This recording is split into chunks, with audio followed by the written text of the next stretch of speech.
Good afternoon, it's August 14th, 2025, and it's time for my second set of devotionals. Won't you join me? And celebrate recovery, healing from hurts, habits, and hang-ups. Day 226, Trusting God. Trust in the Lord with all your heart, and lean not on your own understanding.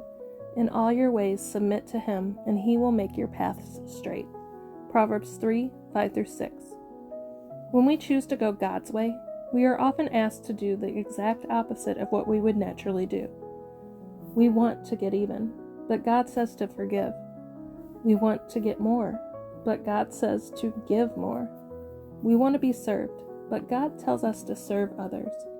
We want to be the most important, but God says we must humble ourselves and become the least. This reversal will seem odd for a while. It might even make us question our trust in God. But as we continue to admit that living life our way didn't pan out, in fact it was a huge failure, just barely survivable, we will begin to see the wisdom in God's way of doing things. And later on, we will even begin to see that God's way removes the striving from our lives and allows us to rest peacefully in His care. It's always an adjustment when we decide to do something different. Our brains have to be retrained, reprogrammed. But if we are faithful to continue trusting God, His ways will begin to overrule our own.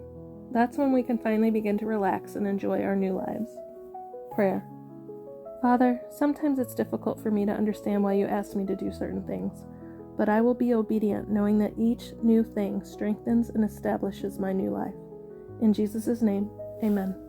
And in my quiet time devotional, Day 226, Goodbye and Live Right. Examine yourselves to see if your faith is genuine. Test yourselves. Surely you know that Jesus Christ is among you. If not, you have failed the test of genuine faith. 2 Corinthians 13:5. Paul was hoping for a special time with the Corinthians on his next visit to Corinth, but that wasn't a sure thing since the believers weren't living right. Legalism and immorality dominated their behavior. So Paul wrote to them before arriving, warning them to change their ways. Examine yourselves to see if your faith is genuine. Test yourselves. In case there was any doubt, Paul explained the standard. Be joyful, grow to maturity, encourage each other, live in harmony and peace. Then the God of love and peace will be with you. 2 Corinthians 13:11.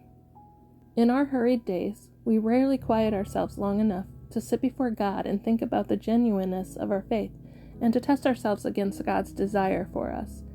If we want to please God and have genuine faith, we would do well to ask ourselves, how joyful am I on any given day?